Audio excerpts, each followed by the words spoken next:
Right, hi. So I'm now in Oxford. I'll be staying with Terence for a couple of nights, and yeah, another rest day tomorrow. So yeah, today rode from Cambridge to Oxford via Milton Keynes, Buckingham, Bicester, and then Oxford. On paper, should be a pretty easy day, just 138 kilometers with just over 600 meters of climbing. So yeah, it should be pretty easy, slightly rolling terrain and stuff. Would be check the forecast. It would be a gentle breeze. Well, I mean, you should know by now that this trip is a straightly head or cross headwind only one. And yeah, the wind actually died down and actually feels like a gentle breeze throughout the weekend, which is always welcomed. And temperature when I set off was warm, maybe 16, 17 degrees, but it would crop up to 27 degrees from the forecast. That's what I read, anyways. But yeah, started off at round about 10:30. Said goodbye with Dom, and yeah, it's really sad. I mean, I don't really know when will I be seeing my UK-based friends again. But yeah, started off in Cambridge. Took a bit of cycle paths, always unpleasant but necessary to clear the city centre. And then I think I turned on to some A roads and then the B1046, I think. Yes. And well, it was just terrible. So it was a headwind along the way with some twists and turns. And so I got down to my drops, got into my groove, and try to put the power down, stay as low profile as possible to minimize the air resistance and to just cycle fast. But I realized I couldn't. The road surface was really terrible. So the minimum span is really the sort of scraped off tarmac all over the place. And they were like in the middle of the road as well. So where do you go? You go to the sides, right? And yeah, in the sides they're like some perpendicular depressions along the whole way. So you're like, when you're trying to cycle hard over those bumps, you actually feel quite a bit of discomfort in your lower body and also upper body as well.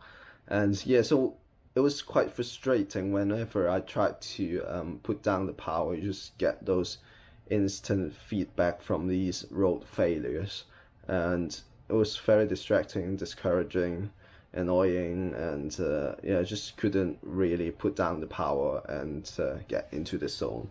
So yeah, it was terrible, and I have to get up from time to time, and yeah, to make things worse, they actually have like lines of trees along the B roads, and then because the sun's shining from the south already during the 11 a.m. to 2 p.m. period, they actually makes the road literally shady, and I wasn't able to see these sort of like road furniture or like manhole covers, and also these road failures, potholes, cracks and depressions for most part of my journey on the B1046. So it's just really awful and wasn't enjoyable at all. And then, surprise, surprise, I routed myself onto some cycle paths again, which I only got myself to blame, really. It's really annoying, but I haven't checked it inch by inch like I usually do, and I just routed myself onto cycle paths. And probably because when I did my planning back in Hong Kong, I haven't been in the country for over a year now back then, and I just forgot how terrible the National Cyclocross Network really is. So Yeah, it was into Bedford city centre. They've got quite a nice rowing culture down there, but then otherwise, Cyclops are horrible, narrow, gravelly, and yeah, it's just not nice. So when I finally cleared Bedford and into, I think riding into Milton Keynes, I again routed myself onto Psychopaths, really annoying. I'm sorry about that, Milton Keynes people, or whatever you're called. Milton Keynes is just a shithole. It's just a large mass of settlement that is unorganized and poorly maintained.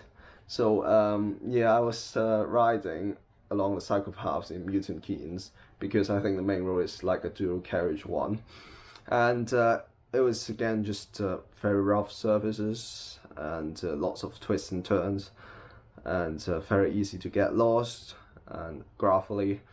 I think I've got lost like 4 times out of 5 when I or maybe missed a turn, took a wrong turn. Whenever I get onto a psychopath, it was just really not nice, and I was really fed up with that.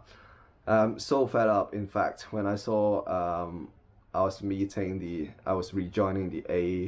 A421, the dual carriage A-way through Milton Keynes. I just thought, screw it, I'm not taking that narrow psychopath down the side. I'm just going to ride on the dual carriageway. That continued on for like 5 kilometers probably, and then it returns to single carriageway on the A421 towards Buckinghamshire, towards Buckingham. But even then, like half of the journey, the first half of the journey, even though it was like okay traffic, but there weren't a lot of laid down rubber, and road surface was just horrible. I mean, like, it literally feels like a Scottish B road to me, or even worse. And yeah, southwest England, roads in southwest England is just really horrible. I'd thoroughly recommend avoiding anything below a triple digit A road in England. They're really horrible. And I routed myself into some other country lanes as well, and then very bumpy and twisting and turning, some very steep climbs as well. And then once I've passed Buckingham, temperature really started to rise. I think yeah, it said 27 degrees in the forecast, which is absolute inferno in terms of UK temperature. And yeah, I was riding in this scorching heat with the sun that is grilling me every single second, and it just felt terrible, and I had to stop very frequently. And well, it's quite stop-starty today because firstly I have to, I routed myself for a long part on the cycle routes, and then also I had to stop to fill my bottles quite frequently. And yeah, so it wasn't really nice. It was just kind of breaks up the rhythm a bit, and was quite discouraging. I was quite fed up with just the condition of the roads today in general. But yeah, and I think I was riding into Bicester, and then again there's like sudden road closure because they're like getting rid of the parallel crossing and build an overhead bridge for road traffic instead, something like that. But I mean, like, I'm a cyclist, and are you expecting me to be able to have Google navigation on all the time and be able to check my map right before I depart, or even when I reach there, to divert myself to my original destination? That just doesn't work. And yeah, there were like diversion signs, and there was like literally a sort of notice board which says ample signs along the way to guide diverted traffic. It was literally one crossroads, when there are no when you really need to decide to turn left or continue straight on, and there are no diversion signs, I was like, ample my arse. And yeah, that's when I got lost and ventured into no man's land and very bumpy country roads. I was running low on water. It was really, really hot. And for a moment, I thought I would just die there. But yeah, I managed to make the A road again and continue into Bicester to have my bottle filled. And then yeah, out of Bicester towards Oxford, I think I again routed myself onto a cycle route because it was the A34 that directly leads from Bicester to Oxford, but it looked very busy and it was a dual carriage way A road, double digit dual carriage roads. And dual carriage ways, yeah, it's something I would normally avoid. But at that point, I was just so fed up, and I literally saw that cycle paths at the side was that thin, and there was literally a sign there that just says, "Caution, uneven footpath surface." I was like, am I supposed to ride on that? So I thought, yeah, screw it. I'm just going to go on the dual carriage way, which I did. And it was a pleasure to ride on, as long as you don't, be afraid of the fast passing and close passing vehicles, doing probably 60, 70 miles per hour. But most truck drivers were quite polite and they pulled out quite a bit from me to just make the pass. But I gotta say, Warburton's, the toasty brand, I got like close passes from their trucks across England and Scotland, so it's not the sort of geographical differentiation I suggested earlier. Yeah, they should just give me close passes 10 out of 10 times unnecessarily, and the toasty aren't that tasty anyway, so yeah, just avoid that brand. But yeah, enjoyed that stretch on the A34 from Bicester towards Oxford. And then it was just branching off the A34 and then some 4-digit A roads straight to Oxford.